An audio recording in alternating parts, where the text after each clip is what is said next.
Hi, good afternoon if you're on the East Coast, and good morning if you're way out west. We do have a few friends out in the Pacific who are dialed in. My name's Aaron Lacey, and you are listening to Getting Ready for USED's, that's the U.S. Department of Education's New Student Disclosure Requirements, a webinar being brought to you by the Distance Education Accrediting Commission, DEAC, and Thompson Coburn, LLP. I'm going to start off here with some housekeeping before handing it over to the very capable Dr. Leah Matthews from DEAC. Just at the top, though, want to mention to you that if you are an attorney and you're tuning in, this webinar is CLE or Continuing Legal Education accredited. In California and Illinois and Missouri, CLE credit in Texas is currently pending. We award CLE based on attendance for the entire 60 minutes, so please stay tuned in and engaged. And from time to time, you'll be required to click a pop-up screen to reflect your continued engagement. Here, let me go ahead. There we go. There's our housekeeping slide.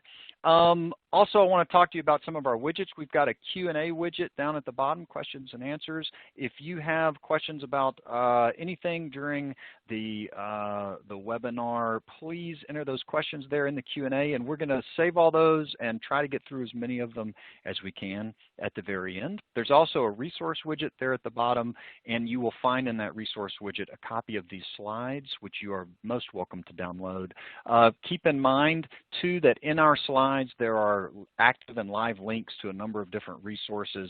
So if you pull down the slides from the presentation, then you can go through and find those links and click on them and get to those underlying resources as well.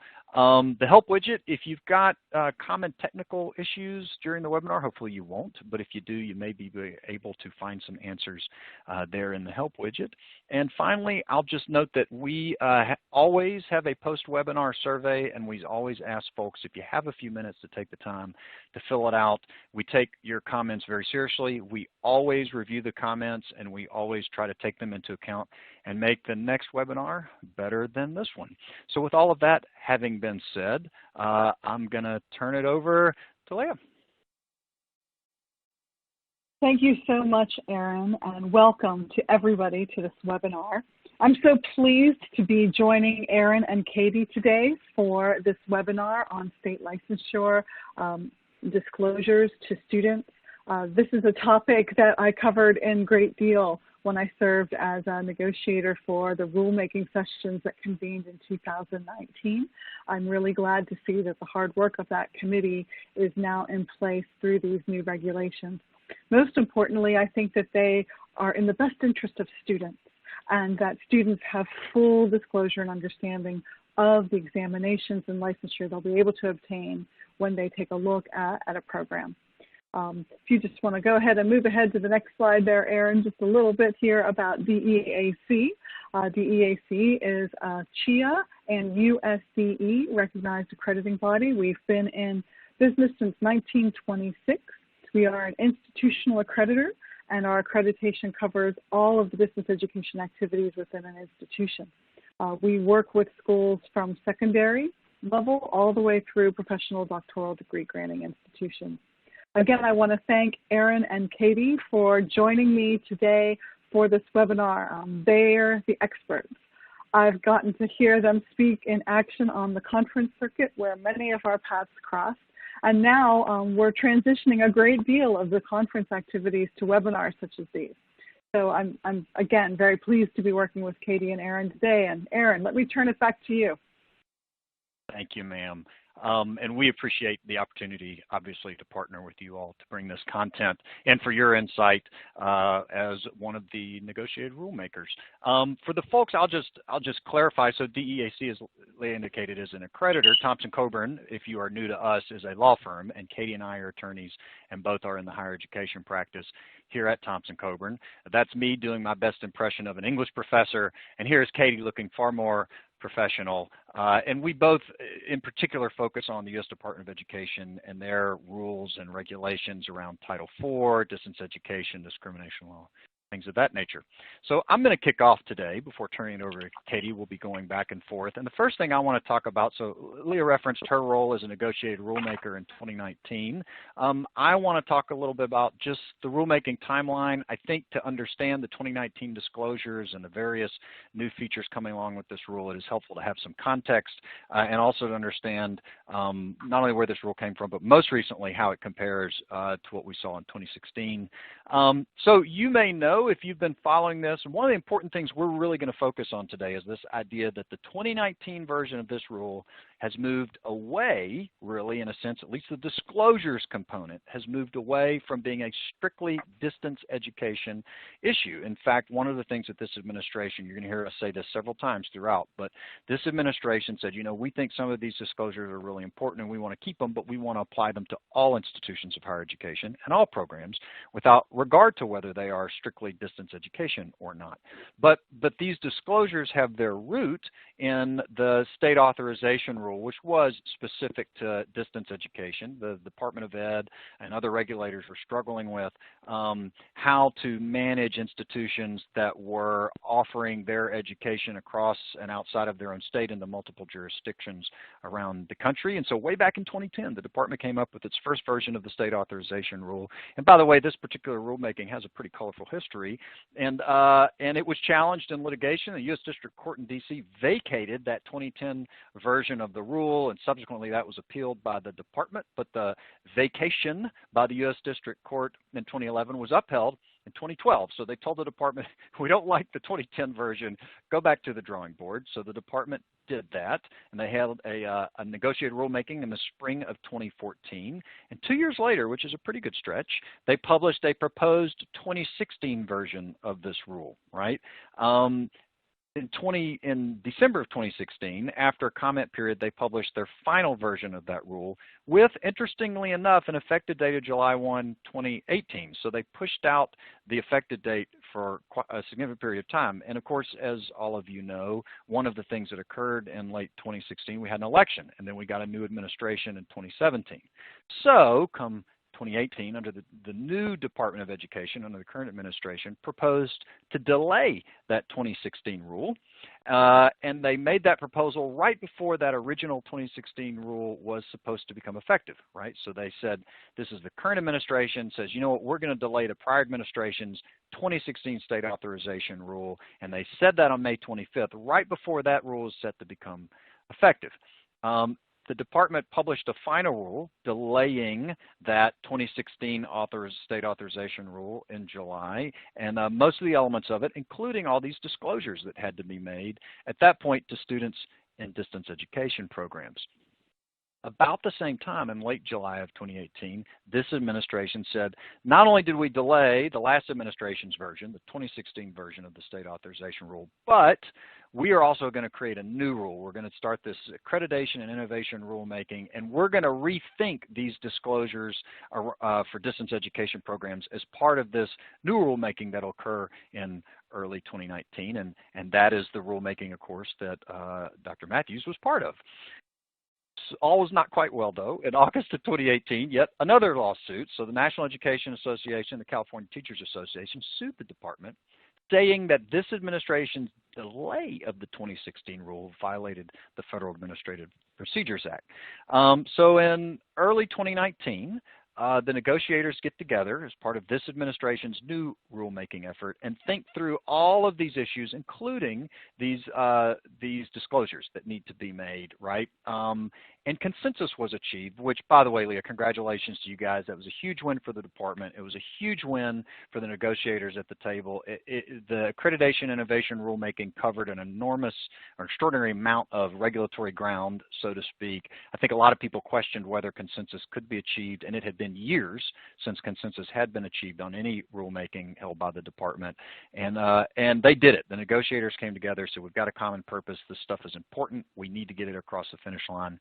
And they did that, and so all was well in the kingdom, and they all lived happily ever after, but they didn't. So in April 2019, the U.S. District Court for Northern California that was considering that lawsuit actually ruled that the Department of Education, meaning this administration, did violate the APA when it delayed the 2016 version of the state authorization rule, and they vacated that delay. So what that means is, effective May 26, 2019, the 2016 state authorization rule, which was originally supposed to become effective July 1, 2018, remember, and then got delayed, effective May 26, 2019, that rule, the 2016 state authorization rule, became the law of the land. And so all the institutions of education, higher education out there, post-secondary institutions that had online distance education programs covered by that rule were required to start making those 2016 disclosures. And that rule has been in effect since May 26, 2019, and in fact is still in effect as of June 10th, 2020 today. So if you are a distance education provider, you are covered by that rule, assuming your program is a Title IV eligible program, and you should be making those student disclosures right now. Okay, June 12th, 2019, the department published its proposed 2019 state authorization rule, and then November 1st of last year, just under the wire for the department's timelines, the department published its final rule covering accreditation and state authorization. So this is the new, what I call the 2019 state authorization rule, with an effective date of July 1st, 2020, which means the new rule that will replace the 2016 rule that's currently in effect, the new rule that was finalized in 2019 will become effective at the end of this month on July 1st. Now, for those of you who are thinking about the accreditation innovation rule sort of in a larger way, I just wanted to provide this breakdown because the department's sort of approaching it in 3 tranches. I don't want to spend too much time here because that's not really our focus today. But you'll see the first tranche, right? The department took that accreditation and innovation rulemaking that had all this content in it, and they said, we're going to break it into three parts and push it forward on these 3 separate tracks. So that first track or tranche of the rulemaking, remember, included state authorization of distance education programs. So that's why these new disclosures are going into effect this July 1st, because the department managed to get the final rule out by November 1st of last year. The rest of the stuff that the department was thinking about as part of the accreditation innovation rulemaking are the other sort of 2 big tracks. One is the faith-based entities rules and the new rules for teacher grants, and the other is the new rules for distance and competency-based education.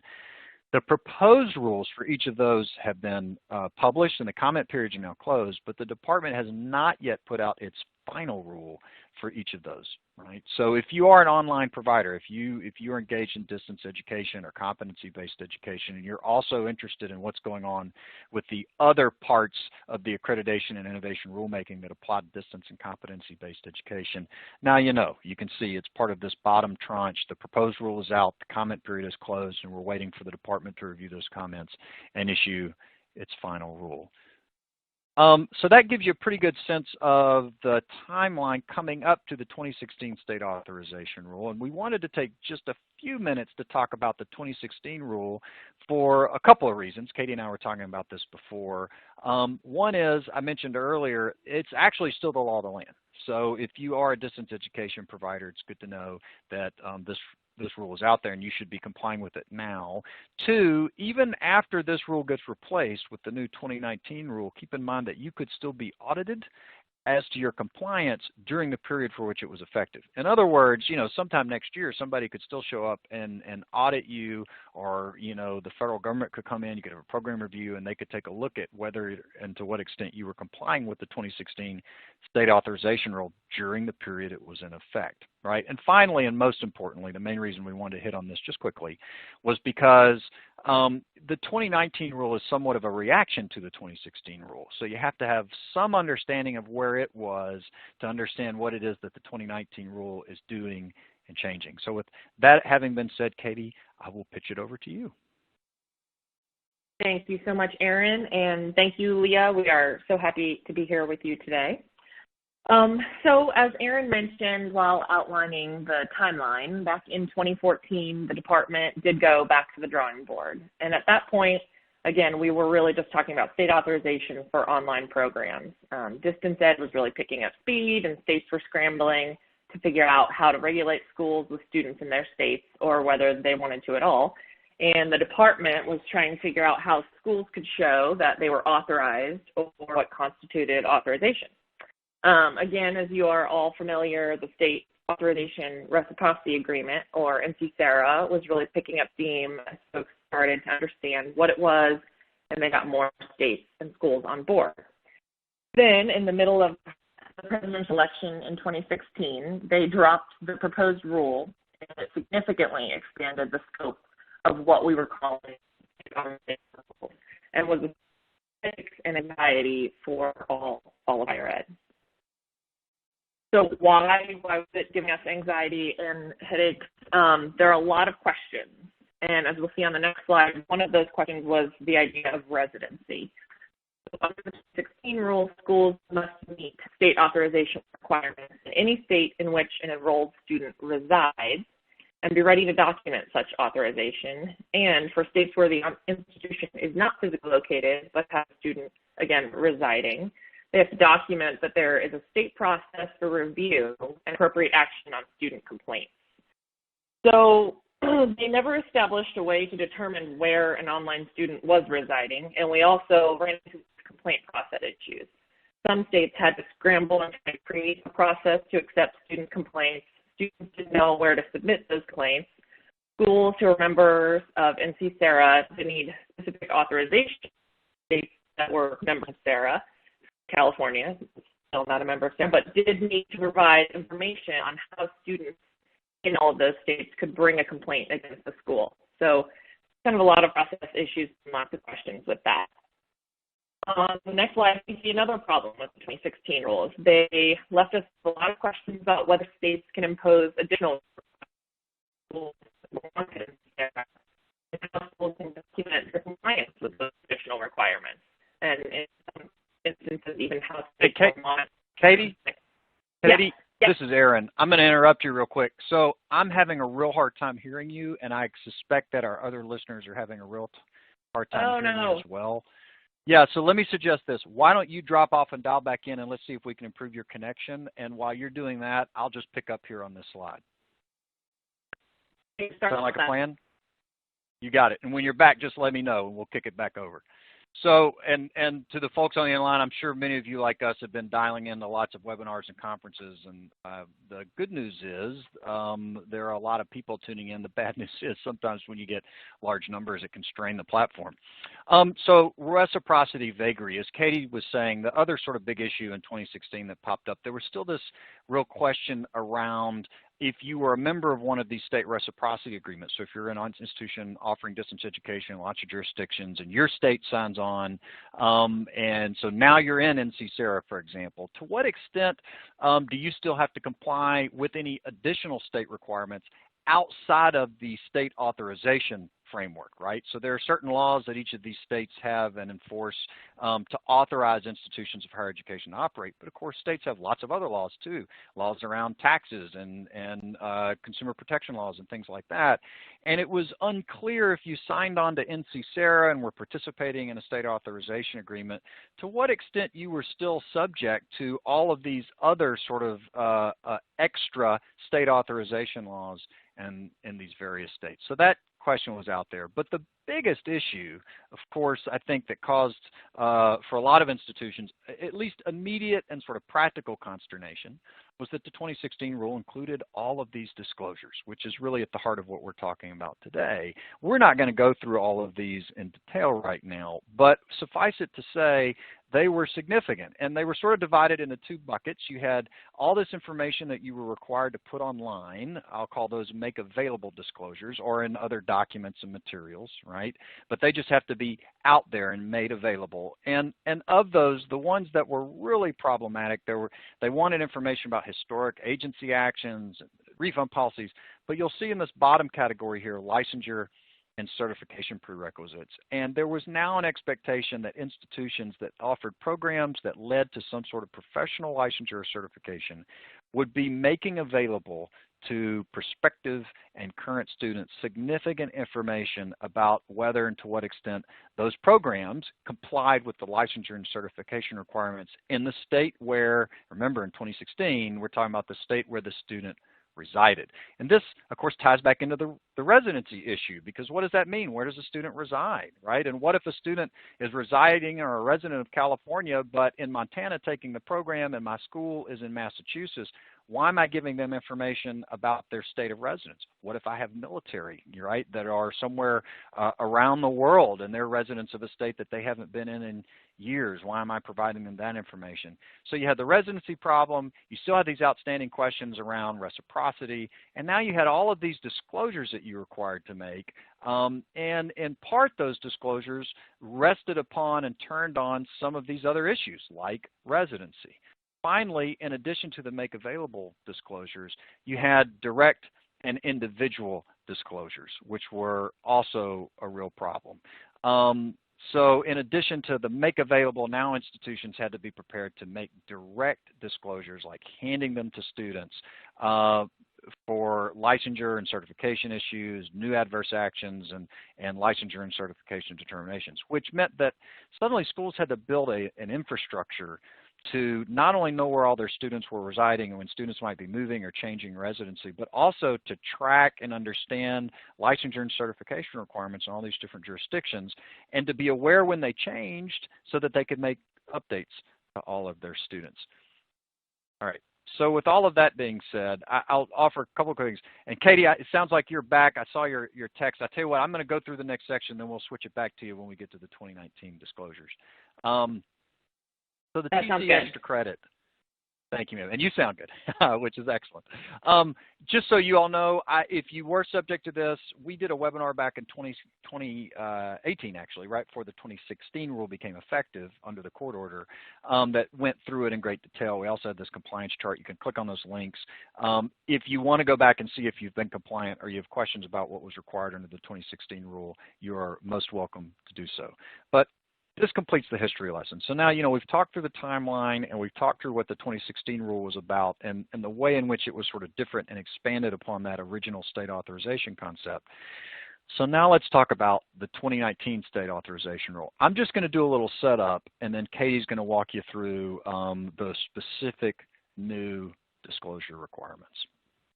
So the first thing that they did in 2019, Leah and her other negotiators were kind enough to consider, was the residency problem and how to solve it. And they did that by recognizing that, frankly, state of residence just wasn't the right criterion. It has long been the case, and those of you in distance education certainly know this, that whether and to what extent you are subject to the jurisdiction of a particular state has always been about whether or not you have a physical presence in that state. So it's about where you're located and where the student is physically located and where you're physically engaging in different types of learning activities. And the negotiators saw the wisdom in that and said, if you look at the state regulatory framework, if you look at NC-SARA, if you look at the way that we in the distance education community have thought about jurisdiction and students, it's always been tied to location, not this notion of legal residency, which is a different type of concept. And so they changed that in the law. So recognizing the issue, the department in this final rule, and again, what they're doing in the final rule reflects the consensus language that the negotiators came to.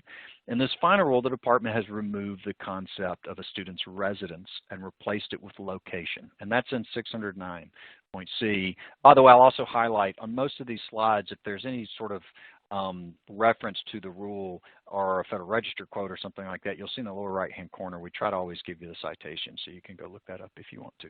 So the department has removed and replaced this idea of residency with location, which we think is appropriate, and we're grateful to the negotiators for working that out, as well as in the definition of state authorization reciprocity agreement. So under the new rule, that's the rule that's going into effect July 1st of this year.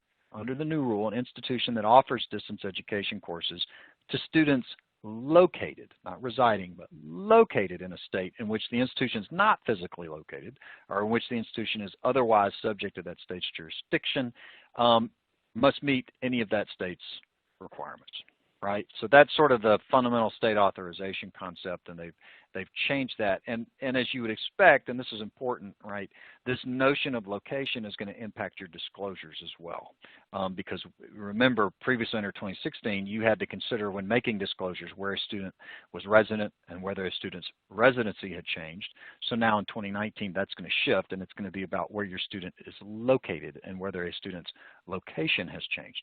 For those of you in the distance education space who have been complying with the 2016 rule, what this means is you're going to have to take your mechanisms for determining residency and residency changes and convert those so that they're focused on location instead.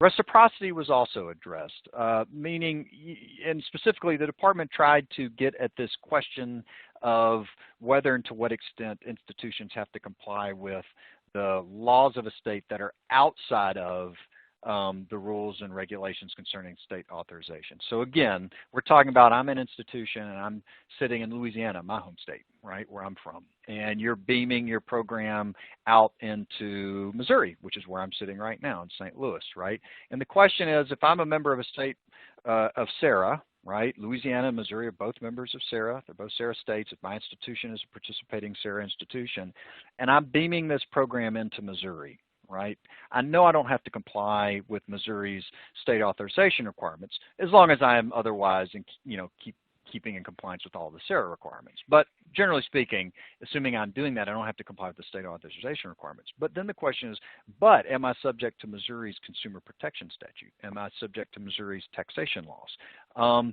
The department said, yeah, you are. They said the state authorization reciprocity agreement and to the extent you're talking about state authorization, and by the way, SARA has said this too, if you've called them and asked them this question, the state authorization reciprocity agreement covers state authorization.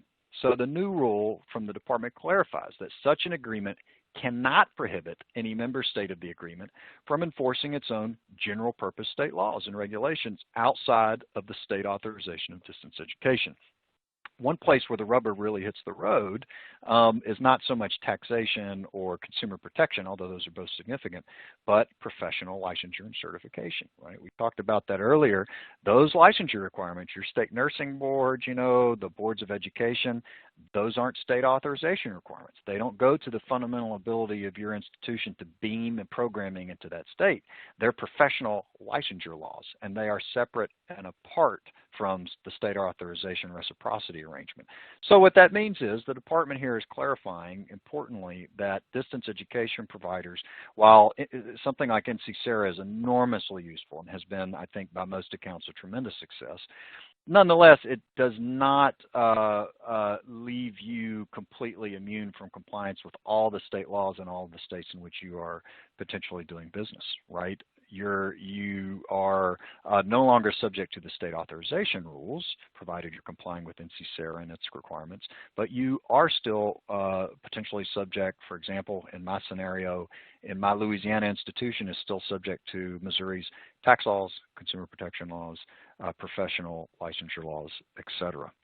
The big change, though, around, in my mind, and for the purposes certainly of this webinar, was to the disclosure framework. So I mentioned to Leah and Katie and others before we got started, it is often the case, we do a lot of these webinars, some of you listen in regularly, and over the last 6 months to a year, maybe further back, we have regularly felt like the bearers of bad news. We did one a couple of weeks ago on the new Title IX rule, and it was a 3-hour webinar. I mean, it's hard not to feel like you're beating people down. You got COVID-19 and all these other issues, and then you're laying on top of that this massive new regulation.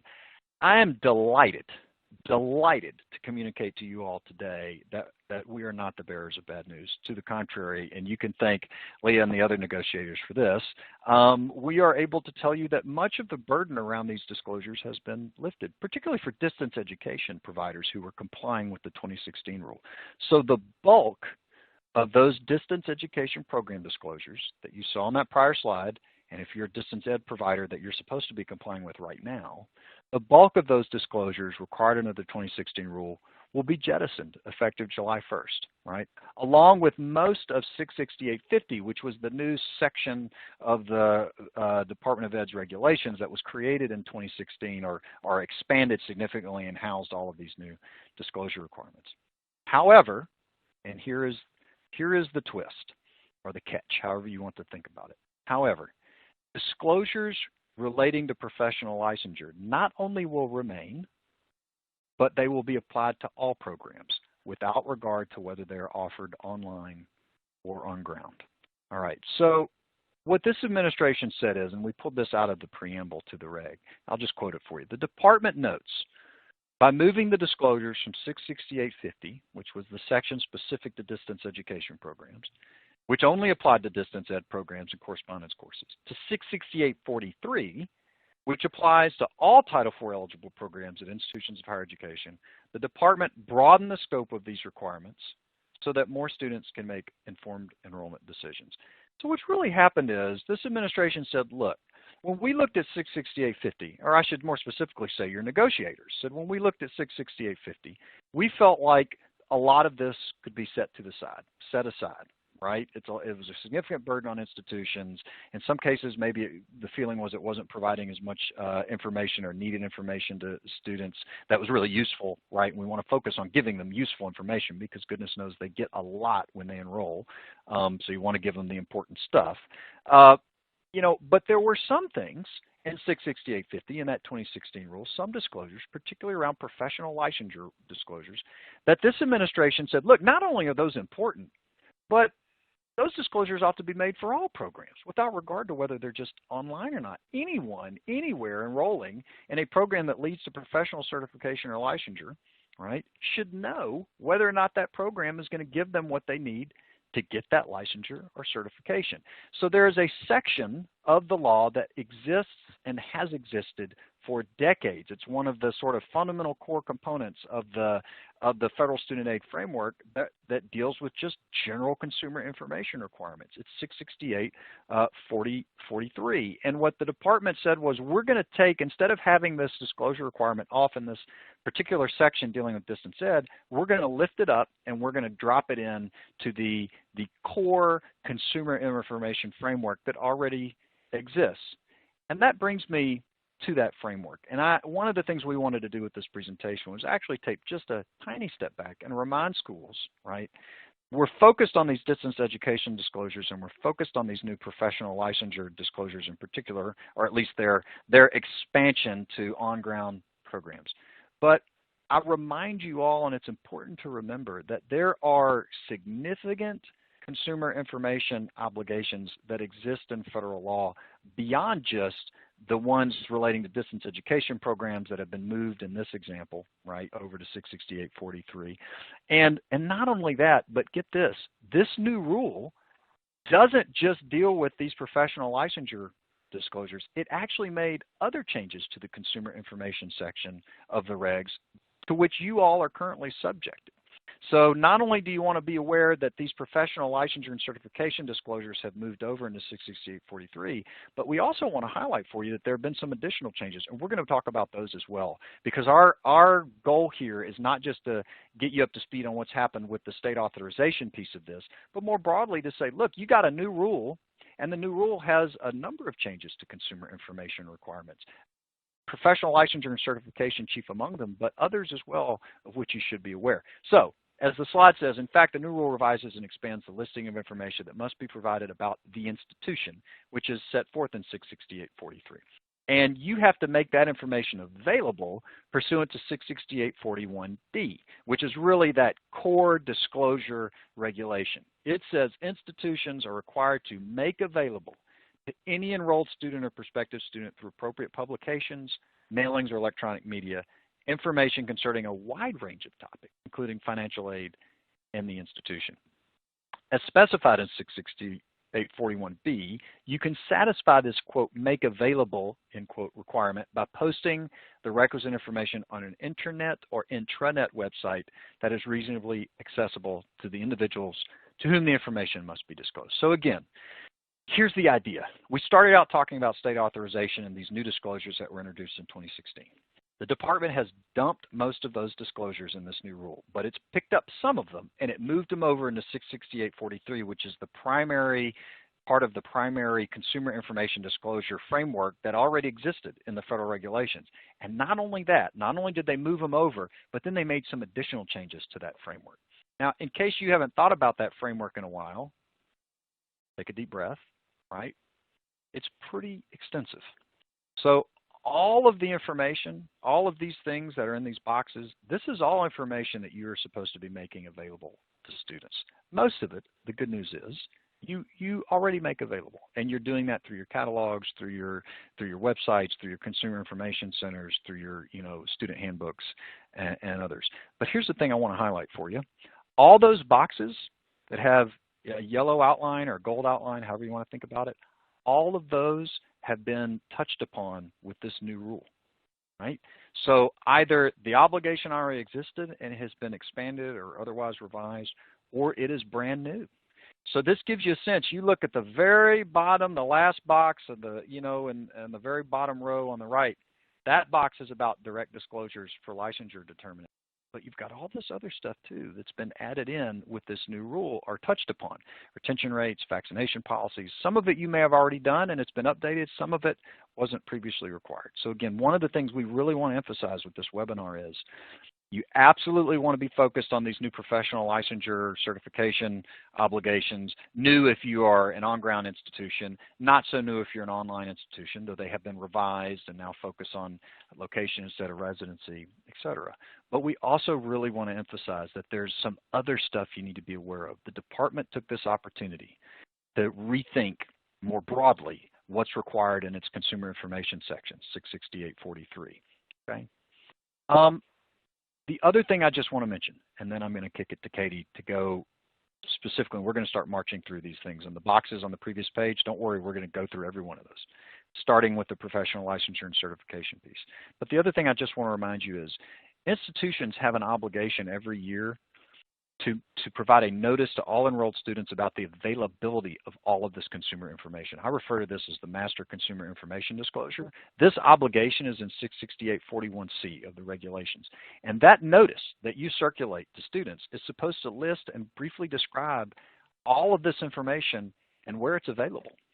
Further, if you are making it available on the web, intranet or internet, the notice must actually include the exact electronic address. So one of the things that you ought to do when this webinar is over is you ought to figure out whether your institution is actually circulating annually a notice that details where all of that information I listed on the prior slide can be found for students. And if it is online, includes those exact URLs.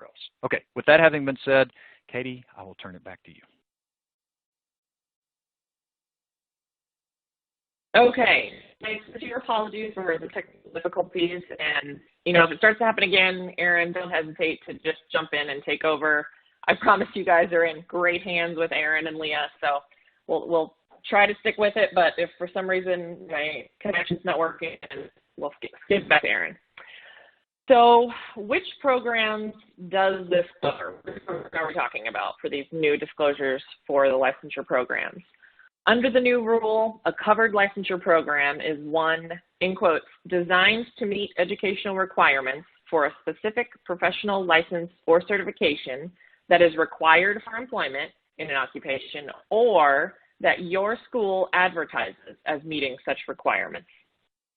So if you are advertising your program as one that will allow someone to get a professional license, even if they're not required to hold that license to work in that field, you are obligated to publish these disclosures. And then the second bullet there, for each covered licensure program, again, online or not just online programs anymore, an institution must make available the disclosures, the information regarding whether completion of that program would be sufficient to meet the licensure requirements in a state for that occupation, including the licensure lists on the following slide. So they lay out specifically how you need to delineate the states, which categorize them in your disclosures. Basically, the three, the categories are, for some reason,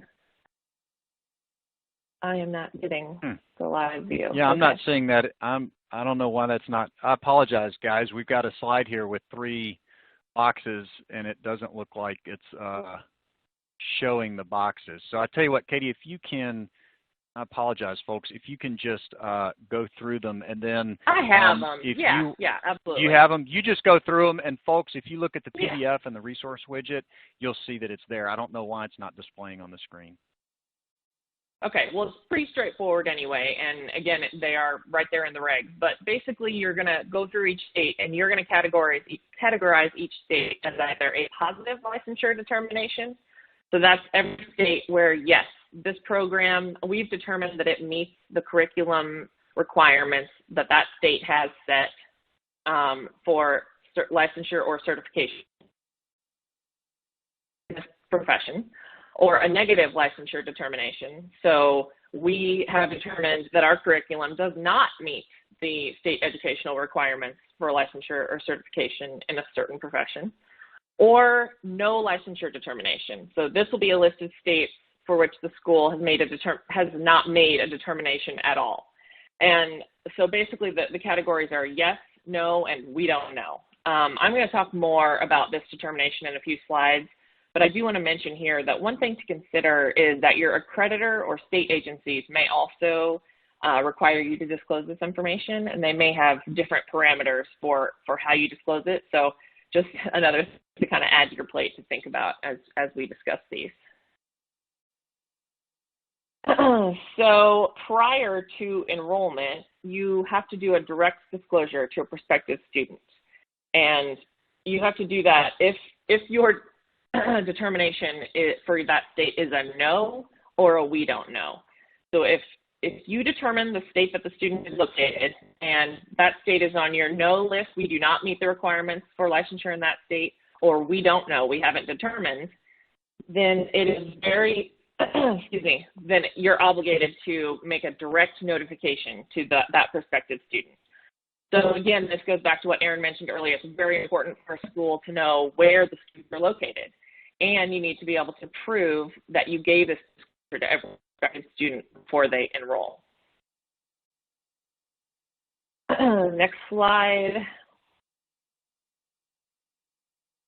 So within 14 calendar days of making a determination that your program does not meet the state's curriculum requirements, you are obligated to give a direct notification to a student located in that state. And that direct disclosure to be in writing, and that can be through email or electronic communication, but it must be in writing, and you do, again, want to be able to give evidence that you've made that disclosure. So if you look through, I guess, any means is what the regulation is saying, that your program does not meet the requirements of a state's professional licensure or certification laws, then you need to disclose that to any student located in those states. Here's an important one. How do schools determine where a student is located? A key here is that you must have a policy for determining where a student is located, and you must apply that policy consistently. Excuse me. So to make that determination, well, you will make it upon initial enrollment, and you will likely want to indicate to the student, hey, we're using this address on your enrollment agreement, for example, to determine where you're located for this program. And you also need to let the student know that they need to update the school if that location changes. So as you all know, with this embed, a student might have their parents' address on their application, but they might be living 4 states away with their girlfriend completing your program. So the student needs to decide where they want to disclose to the school where they're located, and the school needs to have a clear policy for determining where that student is located, and then just needs to make sure it's applied across the board. We are now going to take a closer look at some of these. So for schools with online distance education programs, as Erin mentioned, you've probably already been complying with the 2016 rule, we hope so, which had similar disclosure requirements for your online programs. And you all will just need to make some minor modifications to your current disclosures. So this might not be too bad for you guys, some of these compliance requirements. But for on-ground professional licensure programs that were not previously required to do this, this is a whole new game for some of you. And I know Erin said he was delighted, this is so easy, but I would say as someone who's done countless 50-state surveys for various programs and schools. This undertaking for a program that has never been before is quite a bit of work. So as this slide details, new rules to adjust that. For example, the department says, look, we're not going to require you to make... Hey, Katie? Yep. Katie, we're having trouble hearing you again. I apologize, and I want to make sure folks are getting it. So let me just jump back in, and then we'll get you back at the Q&A. You bet. Okay. Sorry about that, folks. Again, I appreciate your patience as we work through the platform and connections and whatnot. But as Katie was saying, and she's right, I don't mean to suggest that doing a multi-state survey is ever an easy thing. What's interesting is the department in the Federal Register emphasizes that, you know, we talked earlier, Katie mentioned that there are essentially for every state in the country, if you're a distance education provider and you're in those states, you need to make some type of determination, and that's either a positive determination, a negative determination, or I should say this otherwise. For every state in which you are located or have students who are located, you need to publish or indicate, you've got these three lists, and you have to indicate for that state whether you've made a determination and it's positive, whether you've made a determination and it's negative, or whether you've not made a determination at all. What's interesting is the Department of the Federal Register emphasizes that you, in theory, could take the view that you've not made a determination in any state, right? So they say here, this is straight out of the commentary, you know, the regulations do not require an institution to make an independent determination about whether the program it offers meets the licensure certification requirements. The regs provide that an institution can disclose that it has not made a determination as to whether a program's curriculum meets the state's requirements, including that option provides sufficient flexibility so that an institution need not incur any additional burden. And then they go on a little later, we added this other quote. If an institution opts to not confirm whether a program meets the requirements for a state because it enrolls, say, a small percentage of students there, the institution will remain compliant by disclosing that it has not made a determination. So in theory, what this means is you could take the position, maybe outside of your home state, right, that you are just not making a determination in all of these states. And when you have your lists, positive determination, negative determination, no determination, the vast majority of states where you have a student located, you would just indicate no determination. The catch is, you know, you do have to advertise that fact, and which obviously could be a market disadvantage, particularly if right now you are telling students one thing or another about whether you have licensure there. But, you know, the other thing is, I think most folks may have state requirements or accreditor expectations that you're providing this information, NC-SARA, for example, if you're a participant. So keep in mind, just because the feds have given you this flexibility to have a no determination, you may have other regulators that are clearly expecting you to be providing this information to students. What it means, though, is the U.S. Department of Education is not placing that additional burden on you. They are saying, look, if you want to take the position that you've not made a determination in a particular state, at least from the federal Title IV perspective, you can do that. There are probably lots of practical reasons as well as other agency requirements that might lead you to make a determination in other states. But the feds are giving you some flexibility here. The other thing we just wanted to note that the department does say about the no determination option, they say, you know, while the department does not preclude an institution from advertising a program for which it's not made a determination, so you could still offer the program and market the program, the department does expect that institutions will accurately and truthfully provide that information on the required disclosure. And I take this as a little bit of a warning shot. Because here's the deal, right? Let's say you are widely advertising a program across all 50 states and you're taking the position that you've not made a determination in 49 of those states. Just keep in mind that you are subject to consumer protection laws in most of those states. You are subject to misrepresentation laws at that the federal government and the U.S. Department of Education enforce. And I think it becomes a very tricky proposition if you are advertising that you offer the program and you are saying you've made no determination whatsoever as to whether that program leads to licensure certification in those states, you have to be thoughtful about what are your admissions representatives saying, what are your faculty and staff saying when they're talking to students or prospective students. And I would have great concern that in the context of all of those conversations, it may be communicated to those students explicitly or implicitly that the program does lead to licensure, right? And think about it. I mean, you can imagine how this would play out. A prospective student calls about a nursing program and your admissions person says, it's a great program. We have people graduate, they go get great jobs. They, our 99% of our students are placed. We're highly regarded. They may not be saying anything explicit about the determination in that student's state of, where that student is located, but that conversation surely is giving the student a lot of confidence that they're going to be able to graduate and become a nurse in their state. So if you're going to take this strategy where you're going to be, have no determination in a lot of states, if you're online in particular, I think you've got to be very careful.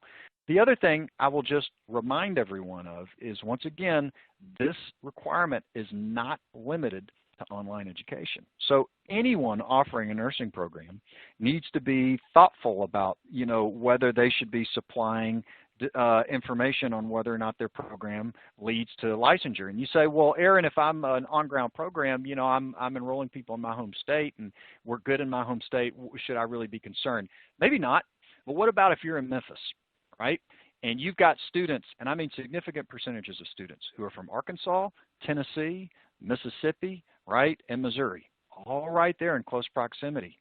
Even though you're an on-ground nursing program, you may want to think very carefully about whether or not you need to make determinations regarding the licensure status in those states, or whether you're comfortable saying, we've got 85 Arkansas folks who are from Arkansas, right, live in Arkansas, they've driven across into Memphis to take our program, and we're going to say we're no determination on whether we lead to licensure in that state. That's probably going to be a problem for you operationally, from a marketing standpoint, et cetera. So even if you're an on-ground program, if you are located in a place where you've got significant students from other states, you probably want to think about making, whether you need to find out whether your program is qualified in those states, and if it is, you'll want to include it in that positive or negative determination bucket instead of just going the no determination route. So there's a lot to be thoughtful about here. Timing of direct disclosures, one other thing we wanted to touch upon. I know a lot of career schools have enrollment agreements, and so the regulation says these disclosures that have to be made to students in that case need to be made to prospective students before they sign an enrollment agreement. But what if you're in traditional higher education and you don't have an enrollment agreement? It has typically been the case, and this rule reflects this as well. The department looks then to the financial commitment. So what they're saying is, at whatever point in your process, a student could be deemed to have made a financial commitment to the institution, it is prior to that point that you need to be making these disclosures, right, to students, prospective students that are thinking about attending your school. Okay, so we talked about that's the professional licensure piece. And again, it's a much more streamlined concept. There's still some nuances, things you need to be thoughtful about. But as compared to the 2016 rule, you've really just got these three lists that you've got to come up with, whether you've got a positive determination, a negative determination, or no determination at all. And you've got to think about how to gather that information. And then you've got those handful of direct disclosures. Okay. What about all the other stuff I mentioned in the consumer information, all those boxes on that earlier slide? I just want to walk through real quickly what the new regulation says about that stuff as well.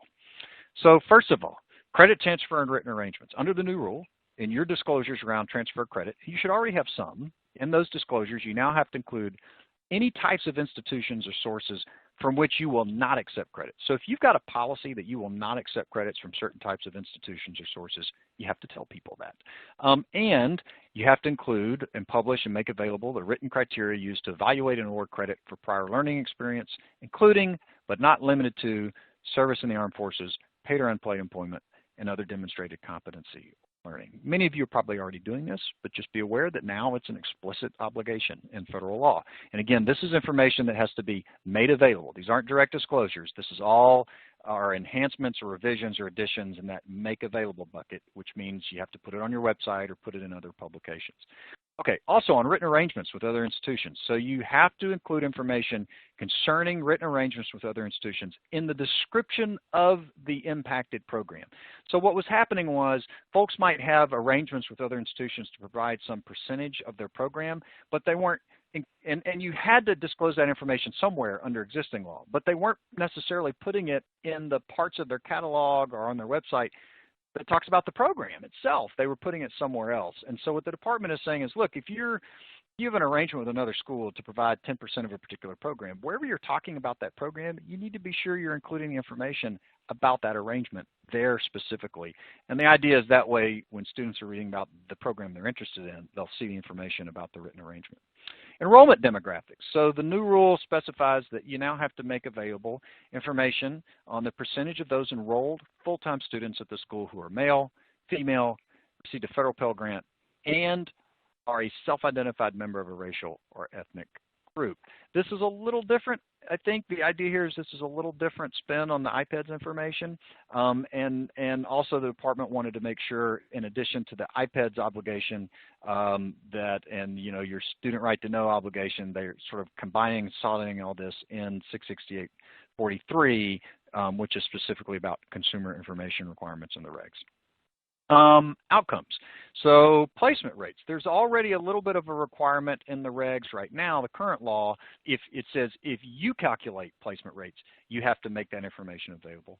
And so the department has added a regulation now in 668-43 as part of this new rule. It says if your accrediting agency or state requires you to calculate and report a placement rate, right, then the institution must make available its placement and employment of and types of employment obtained by graduates of the institution's degree or certificate programs. So this is a little bit of a spin on that existing placement rate disclosure requirement, and ties it first of all, ties in your accrediting agency and state agency requirements, and also gets at not just the placement rate, but placement and employment of and types of employment obtained by graduates of the institution's degree or certificate programs. Our advice, if your accreditor or your state's requiring you to calculate placement rates, you probably ought to be making those placement rates available anyway to all of your students and prospective students, and you ought to be very detailed when you're describing the underlying methodology used to calculate those rates. It's just safe, it's good protection for institutions, and it's good information for students. The institution also has to make available the retention rate of certificate or degree-seeking first-time, full-time undergraduate students entering the institution, and information regarding the types of graduate and professional education in which graduates of the institution's four-year degree programs are enrolled. Some of this mirrors requirements that are already in place, and it's just a slight variation on some of those requirements and a refinement. Fire report, vaccinations, and teach-outs. Now, the first couple you probably already make available, and were already, again, in some version existed in current law, but the new rule makes very clear that you have to make the fire safety report available. It ought to already be available along with your campus security report, frankly. That's your Gene Clary annual security report. Institutional policies regarding vaccinations, interestingly enough, so the department's been very explicit here and added this in the 668-43, even though a lot of you are already making this available. Finally, if you're required to maintain a teach-out plan by your accrediting agency, right, you're required to make the notice that the institution is required to maintain the teach-out plan and the reason that the accrediting agency required the plan available. So if you get a notice like that and you've got to make that teach-out plan available, and you've got to have a teach-out plan, you've now got to post somewhere on your website and make available to students the reasons why, right, and the fact that you're subject to that requirement. And finally, 257, Central Time. An institution must include among its make available disclosures a notice that an enforcement action or prosecution has been brought against the institution by a state or federal law enforcement agency in any matter where a final judgment against the institution, if rendered, would result in an adverse action by an accrediting agency against the institution, revocation of state authorization, or limitation, suspension, or termination of eligibility under Title IV. So this is a pretty big deal. So if you've got a state or federal law enforcement agency, right, that brings an action against you, if the final judgment would result, and they don't articulate a standard, would result, whether that's a reasonable person standard, but in theory, if a final judgment would result in an adverse action by any of these entities, then you're supposed to be making the existence of that enforcement action available. So that's something you're going to want to bring up to your general counsel, your compliance folks, make sure that they are aware of this obligation, and sort of have it on their tick list. So if something like this were to come up, you're being thoughtful about whether or not you need to be posting something to your website. All right. So I just want to hit very quickly a couple of additional resources, and then we'll do Q&A. And I think Katie and I and Leah are available to stick around a little while and try to see if we can get through any questions that have come in. Just a reminder for those who may not be familiar with us, we are a law firm. I mentioned that earlier, and we've got offices around the country, a new one in Dallas, actually. We're very pleased to have opened recently. And that's me, and there you see Katie and the other folks in our higher education practice, some of them, a bunch of smiling faces. We're very pleased to work with the higher ed community, certainly. We offer a higher ed webinar series. They are not all in connection with DEAC. Leah, we would welcome that. No doubt, do as much with you all as I think you would like. But we have our own series that we start each fall, runs through the spring, and we cover a lot of different topics. I mentioned earlier we did a 3-hour webinar in May as part of this series on the new Title IX rule. In April, we did one on the CARES Act, strategy and implementation. That was a lot about the HERF funds and some of the other opportunities there. You are very welcome to sign up for this and tune into these. If you'd like to, just send an email to me or there at the bottom of the page, srichter@thompsoncoburn.com. The other thing I'll just note is that they're all free. They're all CLE accredited, so if you're a lawyer, you can get CLE for all of these, and they're all available on demand, even after the fact. So if you can't attend one, you're always welcome to go back and view the recording. I don't think you can get CLE for viewing the recording. You have to watch it live to get the CLE, but otherwise, you can go back and check these out whenever you like. They are sitting on our website in our what we call our TCLE library, and that's just a shot of some of the different things, along with, by the way, webinars that have been offered by other practice groups within our firm. But the higher ed folks do a lot of stuff, so we have a lot of things here. We have a blog, Regucation. You're welcome to subscribe to it. There you see an article written by one of our colleagues on FERPA during COVID-19, and we regularly write about sort of timely topics, as you would expect, in higher education regulation and policy. And then finally, keep an eye out. Sometimes we will make free guides and white papers available. For example, when the 2016 state authorization rule came out, we did a guide. There was a link earlier in the presentation to that around these disclosure requirements. We've got another reporting guide on the bar defense rule. We're about to issue an updated version of that because that is another regulation that becomes effective, big regulatory package that becomes effective July 1. And I was actually a negotiated rulemaker for that rulemaking with the department. And then finally, we have some Title IX educational training modules that we're going to be making available for free on our website as well for institutions that are working to comply with Title IX.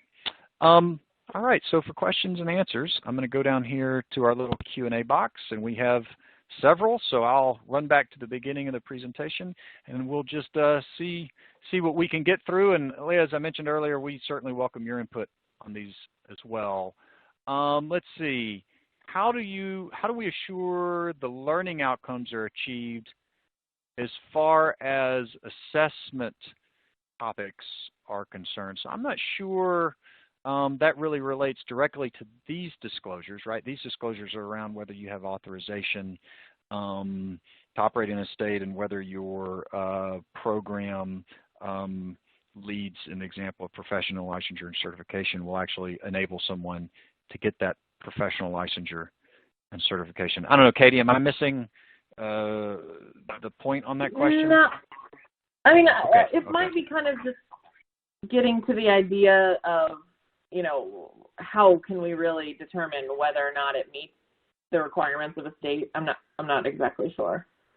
Yeah. Well, and that brings up a bigger question, actually, that Katie and I were talking about earlier, and that is, how do you reach a determination? How do you know that your program will lead to certification or licensure requirements in a given state? And that can be really hard to figure out, right? I mean, it's hard to sometimes get in touch with the right people. Sometimes your program might be a square peg and you're dealing with a round hole, and figuring out whether it really satisfies all the requirements can be challenging. And at what point do you sort of make the call and say, you know what, we think that we do satisfy the requirements, and we're going to include this state in our positive determination column? I will say this, I would want to be rock solid, or as close to rock solid as you can be, before you start putting it in that positive determination column. Because once you put it there, you are making a representation to the student that if they enroll and graduate from your program, that they will be able to obtain licensure. The other thing is, for any state in your positive determination column, you need to have a process in place to be monitoring that state's requirements to ensure that if they change, you are augmenting, either pulling the state out of your positive determination column or list, or making sure that it can still be there. Because what you don't want to do is you don't want to inadvertently make a representation to a student that your program will get the job done and allow them to get that licensure certification, and then it turn out that that's not the case. Because I will tell you, that is a recipe for a lawsuit under consumer protection standards. My school told me X and it turned out Y, and I spent all this money. What's worse, if you have a significant population from that state, you could end up with a class action lawsuit. So I would just be very careful when examining and making those determinations. All right, let's see, California. Oh, always California. Can't have a presentation like this without talking about California. California is not part of NC-SARA. How do you see this all being different for California institutions? I don't know, Katie, what do you think? I am going to put you on the spot. Well, I really don't think that should affect the professional licensure requirements, at least for sure, that we discussed today. Other than needing to meet California, unless California specifically has requirements, I don't think that really being in California would change these requirements. Do you agree? I agree. Yeah, because the whole, we were talking about earlier, is the licensure, professional licensure certification laws are outside of state authorization. And California not being a part of NC-SARA impacts your ability to take advantage of those state authorization relationships. But it doesn't impact the licensure certification piece. So I think you're absolutely right, Katie. The short answer is, if you are, whether you're in California or not, everyone is on a level playing field when it comes to these professional licensure and certification requirements. Where California makes such a huge difference is, insofar as you're making disclosures about whether you are able to operate in a state, or just whether you're able to enroll folks legally. I mean, that's where, the limitation of being a California school really comes into play, because you have to go out and get licensed in all those other states, which I'm sure if you were an online California institution, you already know very well. But it's a great question. Let's see. By the way, Leah, if you have thoughts on these, please feel free to jump in. Let's see. Is it acceptable to have the state authorization disclosures or make available licensure certification in the catalog, being that all students are required to receive the catalog and the enrollment process before they sign an enrollment agreement, and the EA includes their attestation that they received and read the catalog? Or does it have to be its own separate disclosure? No, you can absolutely put it in the catalog. You can put it in the catalog and online. You are welcome to, as long as it's in your regularly distributed and available materials. Couple of thoughts. Just keep in mind your master disclosure that you put out every year, your master consumer information disclosure, has to tell students where this stuff is located. So if it's in your catalog, then you would need to be sure to tell them that it's there, right? The other thing is, this information ostensibly around professional licensure could move a little more than some of the other information that's out there. And what I mean by that is, if you're in a bunch of states, those states may be changing their laws or modifying their processes such that you will need to be updating this information with a little more regularity than some of the other kinds of things that are sitting in your catalog. And the only reason I bring that up is because if you only print your catalog once a year, that's going to make for a lot of addendums. The advantage of having this stuff online is, and I'm not saying you have to do it that way, but the advantage is you can update your online, your web page in 24 hours if you need to, and you're allowed to house it there. The other thing too is, when you're online, it's easy to create a link that may go to the website of the Licensure Certification Authority, which can be an advantage as well. And frankly, I think gives institutions a little more cover. I mean, not only are you telling them about your determination, but it's nice if you can say, look, we told them our analysis, but we also provided them a link to the agency, the contact information of the professional licensure agency and their laws and standards. If anybody ever raises a question, it's certainly nice if you've done that. The last thing I want to hit on is this idea of, does it make sense to have an attestation or something that, where they acknowledge that they received this information? I would suggest, first of all, I suggest to all schools that for all of these consumer information disclosures, I love the idea of what I call a pre-enrollment checklist, which is some document where students and their admissions officer go through and both sign and say, yes, all these things were provided and were satisfactory. And if you have a document like that, I would absolutely include your, any disclosures that you provided, the 3 lists, right? The positive, negative, and no determination lists. I would include a line item on your pre-enrollment checklist that says, yes, these 3 lists were provided. If you don't have something like a pre-enrollment checklist, then I think it does make a good idea to make good sense to have something somewhere where the student, at least in those professional programs, nursing programs, masters of education, where this notion of professional licensure is so critical, right? I would have something where they acknowledge that they received that information. I think that's very, very wise. Let's see.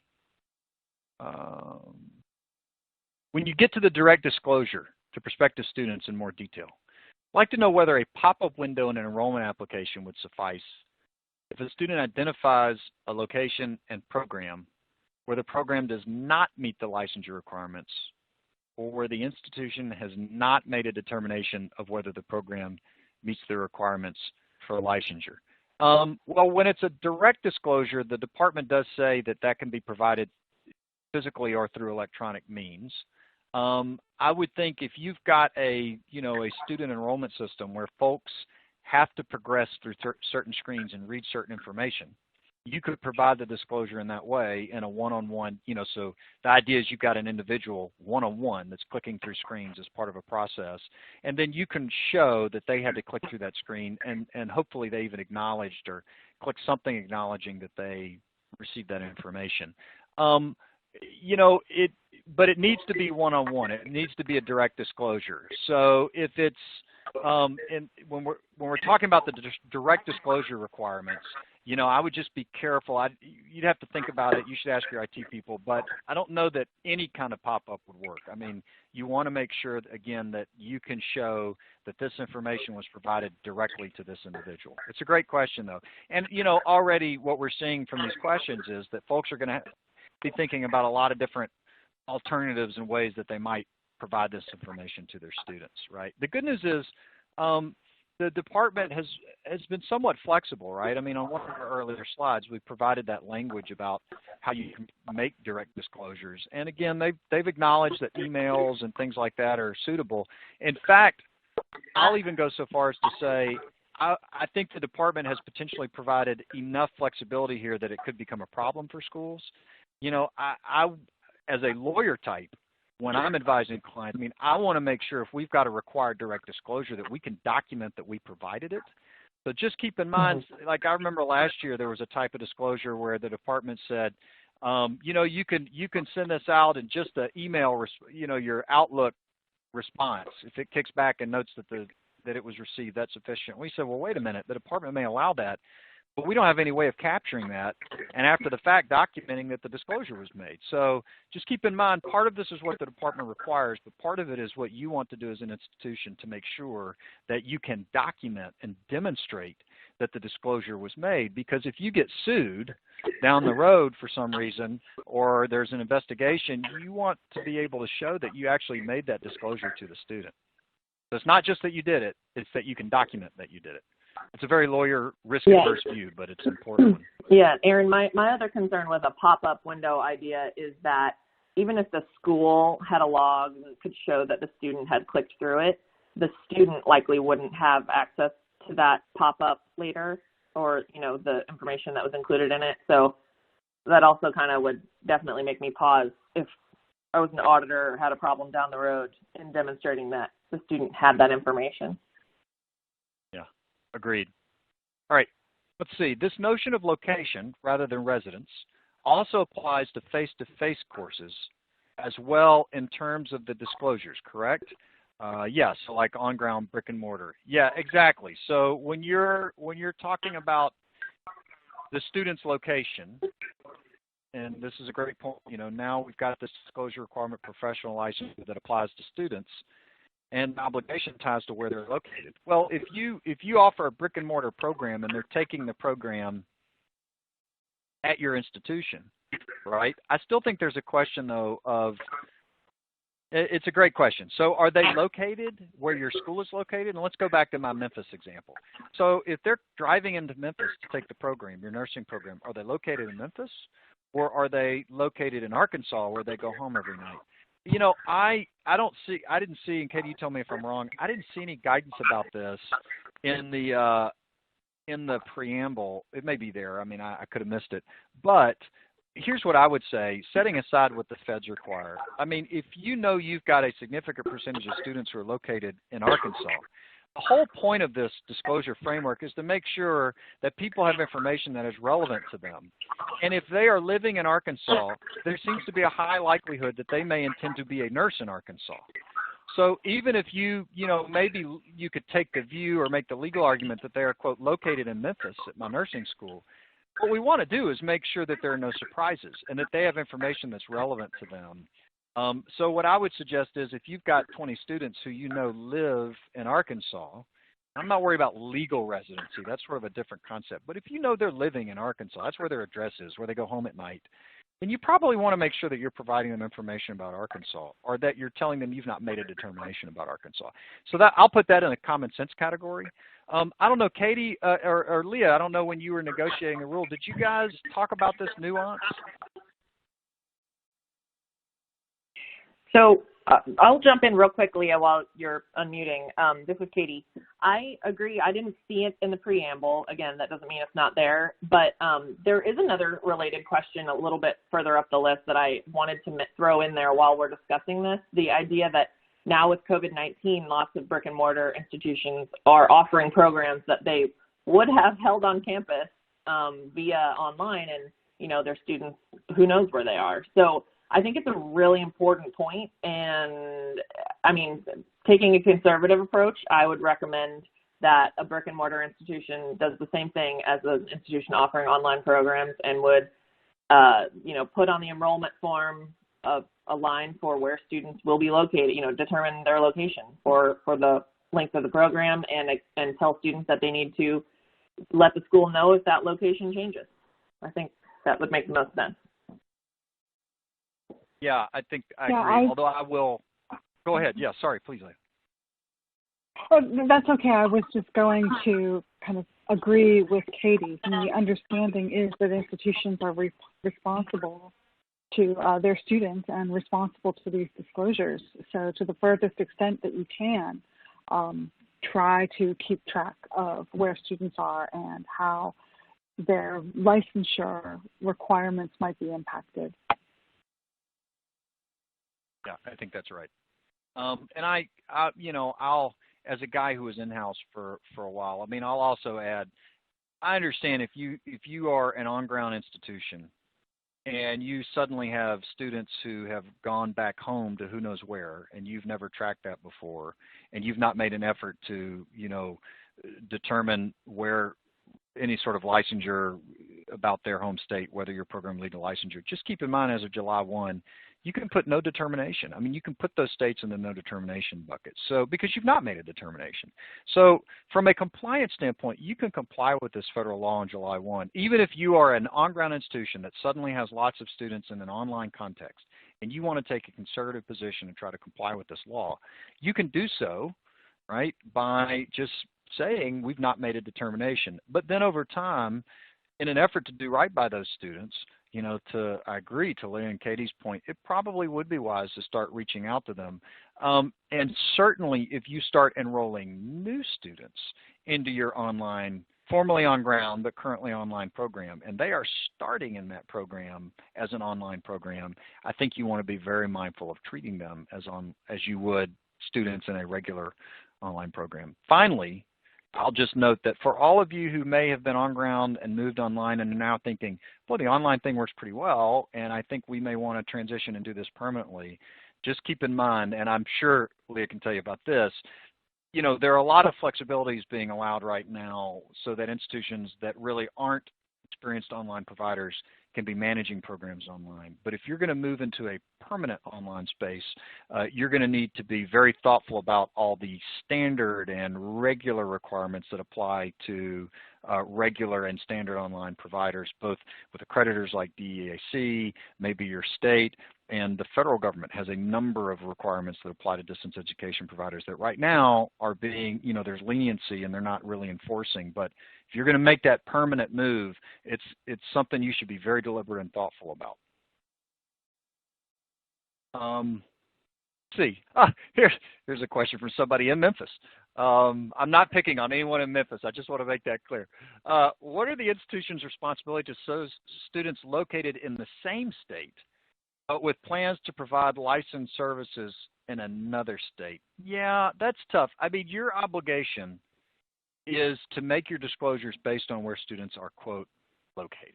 And we got at that earlier, right? I mean, if you're an on-ground institution, you could take the view that they're located at your campus. And I don't think that the department's really explored that, you know, that particular question of how that determination should be made. In fact, what the law says is you have to make the determination as to location based on your policies.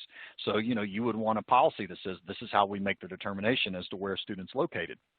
And you would say, for our on-ground programs, you know, we take the view that they're located here at our campus.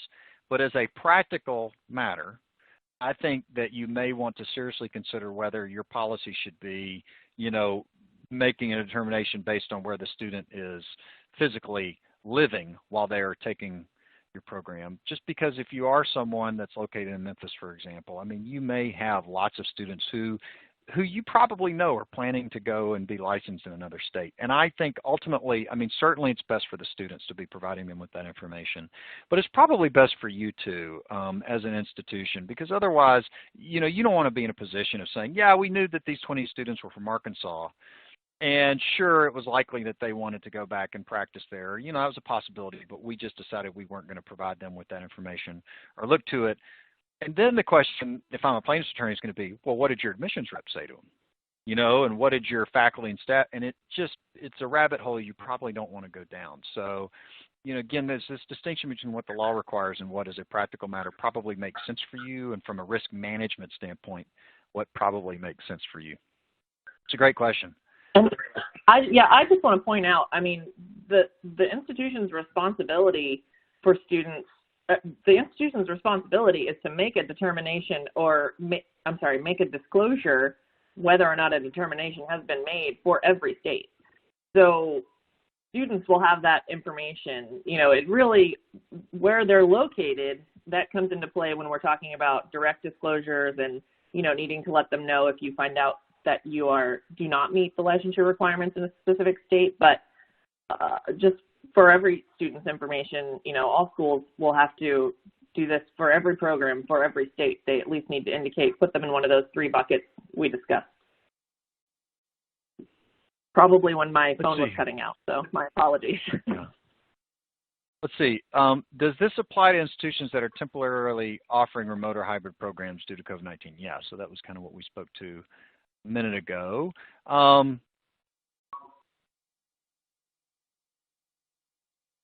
Yep, okay, and let's see, that goes back to the California question. Did I hear it right that education certification programs are left unaffected by this change? What you heard right is that most of the disclosure requirements that were required under the 2016 rule have jettisoned or dumped, right? But the one big holdover was the requirements relating to programs leading certification and licensure, right? Let's see. Do the disclosure requirements related to programs leading to licensure impose an inherent obligation on institutions to research licensure requirements in all 50 states? So that goes back to what Katie was just saying. And our view is, and this is the conservative view, I would say at this point, but we being risk-adverse attorney types tend to take conservative views. You don't have to research in every state, right? So there's not an obligation on you to research in every state. And the department, that was that Federal Register quote, made that clear. But what we believe you do have an obligation to do is for all 50 states, you've got those 3 lists. And for all the states in which you've made no determination, you need to include, all 50 states need to be in one of those 3 buckets, right? So going back to my on-ground, school in Memphis, you may say, we're going to make a determination as to, again, Missouri, Tennessee, Mississippi, and Arkansas. And then we're just going to put every other state in the no determination category, right? And you're done. Right, and the only other option would be if you reached out and you found out and you made a negative determination in which you need to include them in that list. But we do think that if you have a program that leads to professional licensure, you have those 3 lists, and every state ought to appear on one of those 3 lists, right? And so it may just be as easy as putting 49 states in the no determination bucket. But we think the conservative view is there is an expectation. And what we would recommend is that you put every state should be in at least one of those buckets. But you don't have to research all of them. You just have to make sure that if you didn't do the research, you're putting them in the no determination list. And by the way, this is a safe approach for institutions because you have them all listed in the no determination list. And then when students enroll, you can show that they received that list and a disclosure relating to that list. The other thing I'll just say is remember to cross-reference state requirements and your accredited requirements and NC-SARA requirements because there are other regulators that have obligations around what you should be disclosing and when you should be disclosing it. And the federal law here represents a floor, and there could be heightened requirements that require you to go a little bit further based on your other regulators. Let's see. I think a good place to post all this would be your student consumer information webpage. 100% agree. 100% agree with that comment. In fact, I'm a big fan of the concept of like a consumer information center. Will there be a webinar or resource that goes through how to ensure we have everything disclosed appropriately by July 1st? Perhaps an institution example of publishing these disclosures. Well, this webinar, I mean, we've tried to detail what you need to disclose, at least vis-a-vis under the new rule. Now, keep in mind, as I noted earlier, I mean, the Department of Education has a consumer information framework that extends well beyond state authorization and these types of program disclosures and includes lots of financial aid information, institutional information, your Clarity Security Act, your annual security report rather, copyright policy, all of those kinds of things, student right to know, FERPA. We are not doing a webinar between now and July 1st that covers all of those consumer information requirements. Although I will say we have contemplated doing, several years ago we did a consumer information boot camp that was lengthy, but where we went through virtually all of those requirements. I will say if you would be interested in something like that, do the survey and let us know. One of our questions is what you would like us to do in the future. And if we have enough people we think would be interested in something like that consumer information boot camp, we could look to put that together. And in fact, this fall would be a good time because on July 1st, you have the new bar defense regulation going into place. You also have the new gainful employment regulation going into place, which sort of rescinds that framework officially. And then you have this new state authorization regulation. So July 1 is a big day in the world of federal regulation. There's a lot of stuff hitting all at once. And this fall might be a good time to sort of go back and revisit all of that and walk through it in some detail. Let's see, from Aaron, military students. I think we've got. Yeah. Oh, sorry. This is Katie. Oh, 2 minutes, got, 3 minutes. 2 minutes before the platform cuts us off. So you are right. Maybe. Thank you for highlighting that. Yeah. For those who attended our Title IX webinar, we actually forgot about that, and we're still doing Q&A after we've been cut off. All right, well, then this is probably a good time, since we only have a couple of minutes left, to say thank you to everyone who tuned in.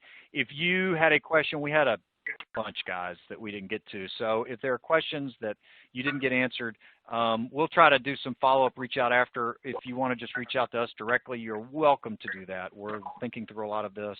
And thanks to everyone to tuning in. Leah, thank you to you and the DEAC for sponsoring this and encouraging it and helping us put it all together. We sincerely appreciate that as well. And then I'll just say to everyone out there, hey guys, it's a tough time. Keep safe, be well, and we hope to see you soon. Bye all.